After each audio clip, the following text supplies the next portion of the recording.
Hey, everybody, it is Trags, Mike Petralia, back with the latest episode, the latest installment, if you will, of the Jungle Roar podcast, brought to you by our great friends at Prize Picks and the Game Time app, and, of course, everyone associated with CLNS Media. My pleasure to welcome back to the pod this week for this installment is one and only James Rapien of BengalsTalk.com. James, how you doing? I'm good, Trags. How are you, my man? I actually believe in the Bengals. I don't know what it is, but I think two straight. Maybe it's just the fact that the Bengals string together consecutive wins.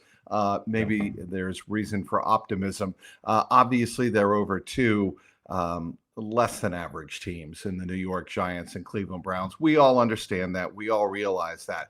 But I do think there is some substance to the fact that the Bengals have found ways to win ugly on the road against two difficult defenses to score against. And the fact of the matter is, the way the Bengals started 1-4, Joe Burrow's right. You'd rather win ugly than lose pretty. For sure. I think that's what's so funny. People have struggled the past couple of weeks during the game because it isn't the prettiest, and it doesn't matter. This team just needs to win games right now. We know that they have their flaws, that they have their shortcomings. That's why they started 1-4. And so finding ways to win, it was the only path they had to back to relevance. And they've done that for 2 straight weeks. They were able to do that in a primetime game against a Giants team that was pretty darn confident going into that one. And then you go and win in a place in Cleveland that you hadn't won. And since, I mean, you were covering Tom Brady then. I was working at iHeartMedia as a radio producer. Joe Burrow was at Ohio State. Like the 2017 win over the Browns, a lot of things have changed. Jamar Chase was in high school. High school, yes. So when you think of it that way, it's like, okay, well, it was a big win. Even if Cleveland is flawed, even if Cleveland has all these quarterback questions and the drama around them, it doesn't matter. You had to get a win. They got to win. And now you look up and they're 3-4 and they're not out of the hole yet, but they're climbing their way out of it, which is exactly what they needed to do. I think they're in pretty good position heading into a game that I don't know how to read the Philadelphia Eagles. They are a winning team. They are coming off an emotional return to New York for Saquon Barkley, and he ran all over the aforementioned woebegone New York Giants at MetLife Stadium. I think that the Eagles, if you can control Saquon Barkley, I think you have a very good chance of winning this game because, you know, if you want to put it in the hands of Jalen Hurts, put it in the hands of Jalen Hurts. I think that there are some similarities here between the Philadelphia Eagles and the Baltimore Ravens. Well, yeah, I'll say this. In the similarity is good luck if you do let Derrick Henry go off. Good luck if you do let Saquon Barkley go off, because then it just makes the game easy, really easy for Jalen Hurts, because the play action game is working. He can use that play action to get A.J. Brown deep. And then if that doesn't work, you have Devontae Smith running across the middle. So it's a tough offense. There are a lot of quality skill players. Obviously, their big three is as good, I would say, as any big three in the league. And I'm saying A.J. Brown plus Saquon Barkley plus Devontae Smith. So yeah, I think it starts there. And Lou Anarumo would probably tell you that too, that it starts with slowing down the run. And if you look at it against the Giants, Saquon had those explosive runs, those long runs.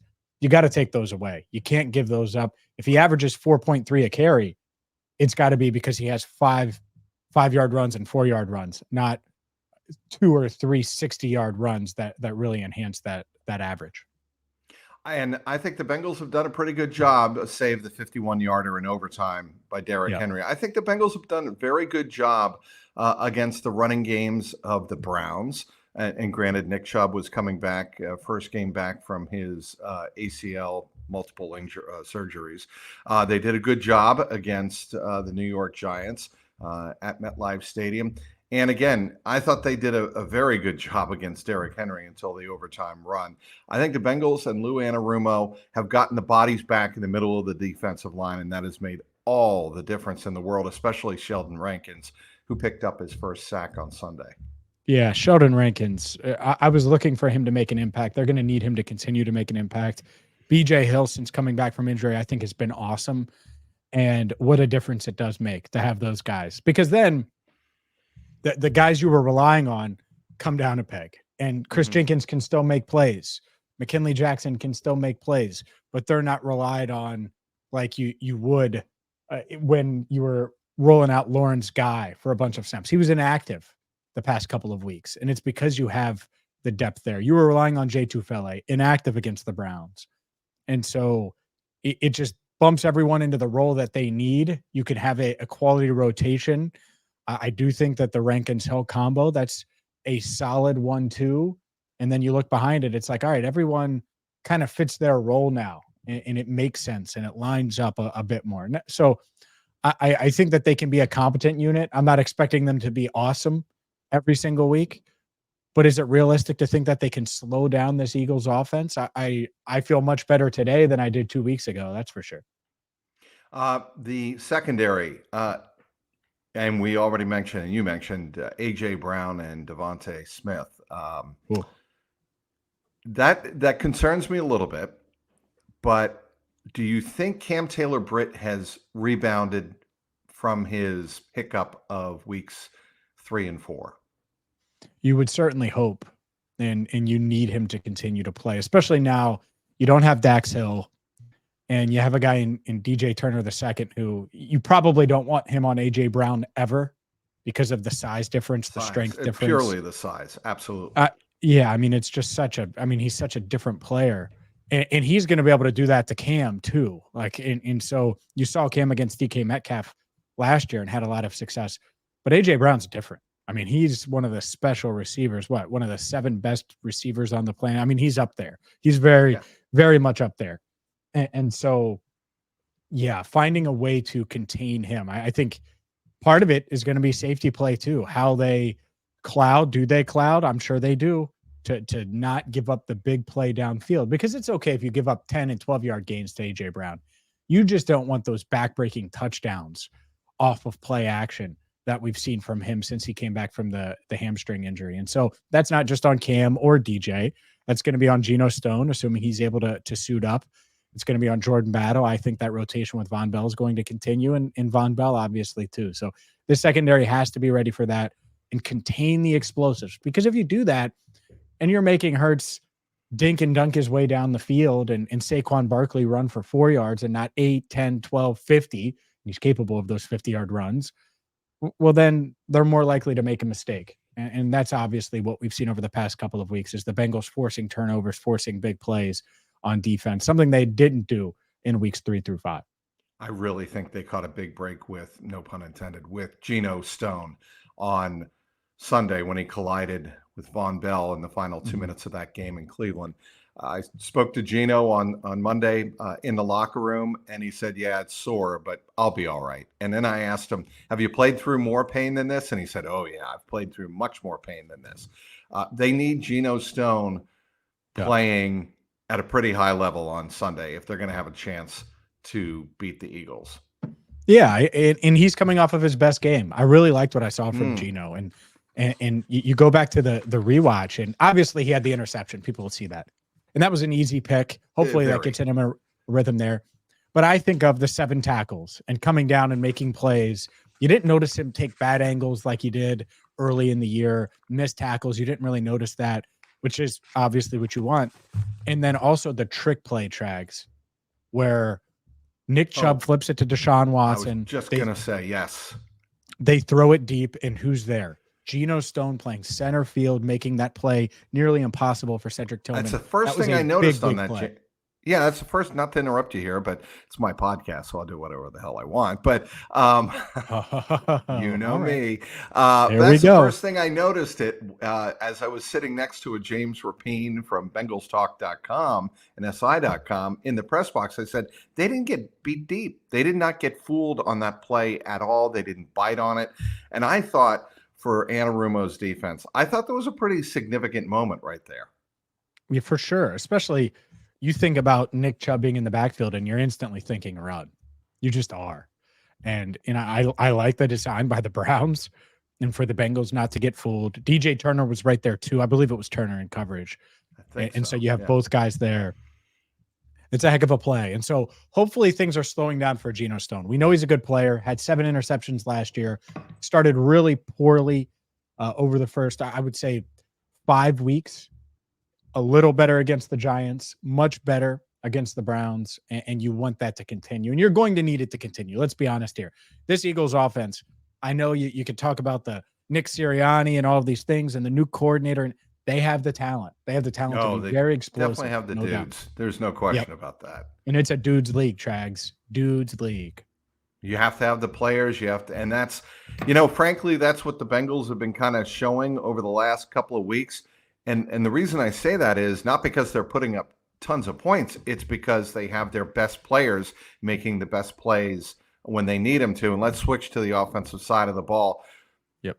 Jamar Chase's touchdown, when you watch it on live in person, you don't notice that he actually broke off a play, a design play, and went to the corner, and Joe read that audible that Jamar made on his own, and Joe found him perfectly for the touchdown. I thought that was an instance of your second best player or your two best players making a play when you need it, giving the Bengals the 14-6 lead. Then Burrow threw an absolute dot to T. Higgins over the middle. And I think T. Higgins knew there was nobody behind him because his first move was to cut upfield and there was nobody there. Those two plays to me indicate, like you said, James, it's a dudes league, but you need your best players to make scoring plays at critical moments. Yeah, look, that is what these games are going to come down to. In these tight games, whether you're on the road against a divisional opponent or whether you're at home against Jalen Hurts in the Eagles, there's going to be a moment, and it might be in the second quarter. It's not necessarily, I think about the two plays you're describing. It's third quarter, and it's taking control of the game. Well, how do you do that? Well, 2nd and 5, Jamar Chase, you just find him, boom, touchdown, first offensive points of the game to go up 8. And then it's all right, we're driving again. Have a shot here. It's third down, big third down. If they hold us to 3, it feels much different than if we get 7. And let's throw a slant to T. And he does what he's done. He's off to a great start, man. I mean, he's playing it the best football. What he's done in camp, what he did in camp, I was like, man, T. Higgins is going to have a huge year, career year. And then he had the hamstring issue right before week 1, misses a couple of games. But he's really picked up where he left off in training camp. Maybe that first week coming back against the Commanders was a little slow. After that, I mean, he's just been really productive. You see the strength, the physicality. I mean, a slant in the past for T isn't turning into an explosive. It's just not. Well, it is this year, as you saw there. He knew, and I talked to him about it in the locker room after the game. He thought he was going to get popped there. And he's like, all right, let me adjust. And he adjusts, and boom, smooth sailing. He's able to absorb the contact and coast into the end zone for a huge touchdown. I mean, that really kind of sealed the deal, so to speak, and took the crowd out of the game, and everyone kind of expected the Bengals to win from that point on. And he's just been, I mean, he only had 4 catches, but his 4 catches were felt. And they're going to need him to continue to play at that level moving forward if they're going to climb all the way out of this hole and be a true playoff contender. Why do you think it took a full 2 quarters plus for the running game to get going? For the run, I mean, I still don't think it really got going. The running, that's a fair point too. But I mean, the one explosive play seemed to like spark everything. I think no doubt, and it was a huge run, and that's why you have to look at this. And people get annoyed with Zach Taylor about this, but the hold on Cordell Volson, well, that cost them points because that's an explosive run in the second quarter. Right. The Jamar Chase pass interference where you pick up the penalty. Well, that cost them points too. Like they very easily could have been up at least 13-0 at halftime. And I'm being pretty conservative there. And so then the momentum changes and then the Browns go get points. And that was a nice drive by Cleveland, no doubt. And so it's 7-6, but it feels like you left some points on the board there. I do think they were confident in their rushing attack, and it just wasn't consistent. And the thing that I want from this team, obviously you want the explosive runs, but just be efficient. Like your dudes are Joe, Jamar, and T on offense. And then you want your other guys, whether it's Andre, Gesicki, obviously the running game. So Chase Brown and Zach Moss, be efficient, average, and here's the number I want, Trags. So you can trademark this, you can steal it if you want. 4.3. This idea of 4 yards a carry. 4.2, but okay. Yeah, 4.3 is what I want. And maybe that's 3 carries of 3 yards and then a 12-yard run. Or whatever the case is. And I know the math doesn't line up there. I'm fine with explosive runs kind of carrying you. Like if they had that explosive run in the first half and it doesn't get called back, you're feeling pretty good overall about the Bengals rushing attack on the day because you have those 2 big runs by Chase Brown, and then maybe you don't run it 3 straight times when you have that 50-yard field goal, because that's when the per average came down a significant amount when the Browns knew the Bengals were going to run it. So I'm not pressing panic on the Bengals running game, but I'm at 4.3. That's what I want. And I think it's because they are explosive, including Zach Moss. I think he's a better runner than people are realizing and is going to show that moving forward. Zach Taylor was asked about this, James, on Monday, and he smiled, he laughed. He knew he couldn't really answer it the way he wanted to. But those 3 calls that you, well, 2 of the 3 that you brought up, the Cordell Volson hold, I thought he pancaked JOK to the turf. I didn't think there was a problem with that. I thought the hold against the Giants, that was more legitimate, but Sunday's hold had a big problem with. I had a big problem with the DJ Turner pass interference in the end zone. Yep. I thought he was in position. Zach said on Monday he maybe could have turned around and found the ball. Dorian Thompson Robinson's first throw coming in for obviously Deshaun Watson, and that was the pass interference call. Maybe DJ can get his body turned around and find the ball quicker. That wasn't pass interference to me.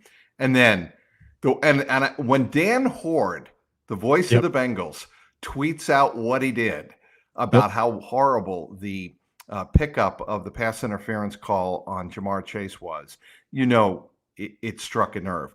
And Dan and I spoke about it in the locker room on Monday. That ball fell inbounds about 7 to 8 yards over the head of Jamar Chase. That was not 15 yards out of bounds. That's uncatchable. We get that. Yep. And those 3 calls could have had a huge impact on that game on Sunday. Yeah, Ron Torbert was on my winners and losers list on Cincinnati Bengals Talk on YouTube. For the first time ever, I put an official on there because those are huge calls. Like this idea, we've watched Jamar Chase for 4 years now. He's in year 4. If it's in the field of play, it's catchable. Period. Right. That's it. Because he's got the burst, he's got the ability to somehow pull it down. Like we've seen him make insane catches. You kidding me? That can't be picked up. And clearly contact, clearly catchable, and the call was made. That's what's crazy to me. It's one thing to have missed calls. Missed calls are much different because it's bang, bang. Maybe you just don't throw the flag for whatever reason and you think it's borderline. But after throwing the flag to pick it up, that means that, there's clear evidence. We saw something to pick it up. Or they were buzzed on it by New York. And Zach said Monday he's waiting to hear exactly whether or not, I believe the term is like in a crew review or something like that, akin to what they use in Major League Baseball. But you can get buzzed in from New York and they can review it. And Zach didn't have an answer even on Monday to whether or not that was the case. And look, I'm not a conspiracy theorist when it comes to NFL officiating and all of that, but it leaves the door wide open for people to speculate what's the motivation there, right? Yeah, and look, if New York buzzed, because that makes it way worse, by the way, even worse, correct, more egregious. That's why Zach wants to know. Well, that's why we all want to know the answer to that. And so if that's the case, and it was New York, then New York should be fined. They should have to donate X amount to whatever charity that Jamar Chase chooses. And I'm dead. The X amount can be 40 grand, let's say, because the Jamar Chase.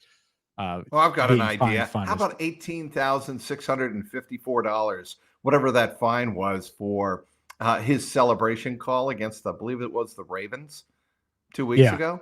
There you go. Yeah. How about that? How about wipe that one off the books?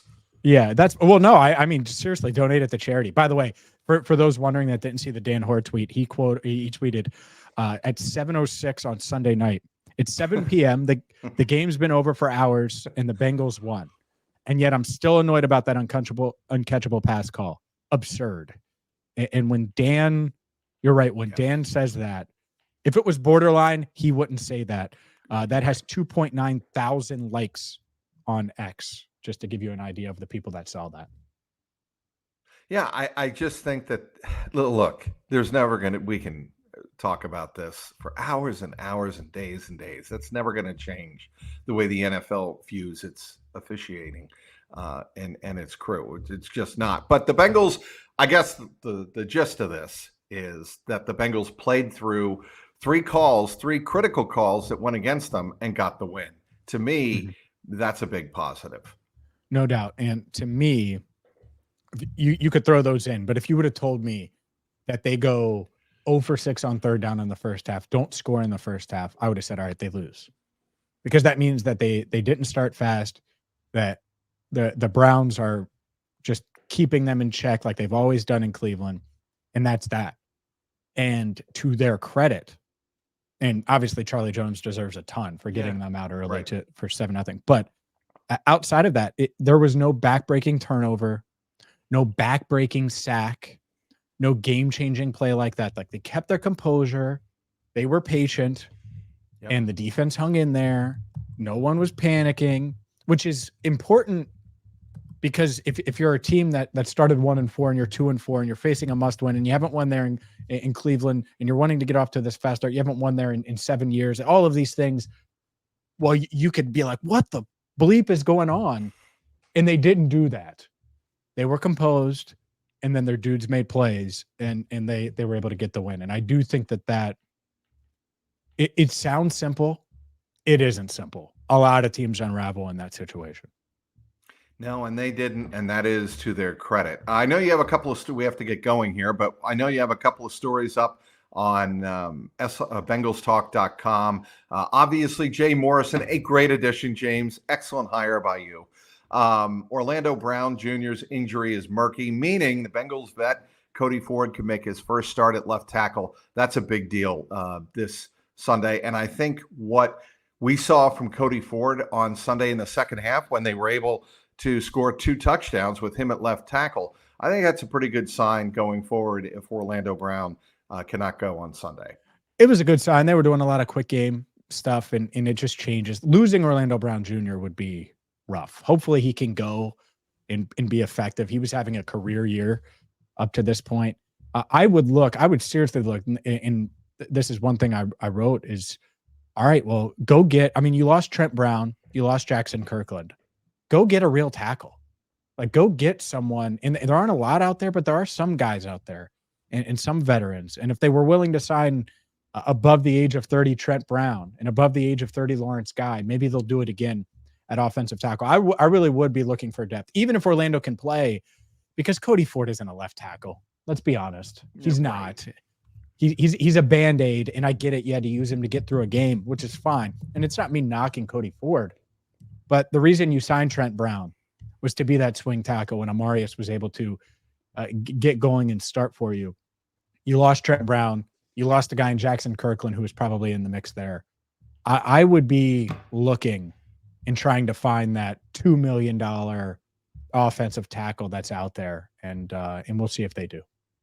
They really do need to address that in some form or fashion, unless you really believe there's something on the practice squad. But I think you need to be aggressive. I think you're absolutely right here, James, to have legitimate depth. We saw what they were willing to do at the defensive tackle position. Probably no reason they shouldn't be able to do it at left tackle as well. If Orlando Brown is out, even if he's not out, you do want an extra body there, to your point. That was my point. Yeah. Like, even if he can go, shore up that line a bit, because it's been a strength. Like, the Bengals offensive line has been a topic for years, and now it really does feel like it's a strength. Don't let a possible injury completely derail that. And that's what it does. Like, if you're trotting out Cody Ford for the next 4 weeks, that's a liability. It's going to change your offense, and that's a rough spot to be in. And I don't think that'll be the case with Orlando, but injuries happen. And so you want to add that insurance policy ahead of time if you can. BengalsTalk.com. What else do you want? Enter the Jungle is a podcast you do with Andrew Fox Miller. What else? Cincinnati Bengals Talk on YouTube, the Locked On Bengals podcast, and you mentioned it, BengalsTalk.com.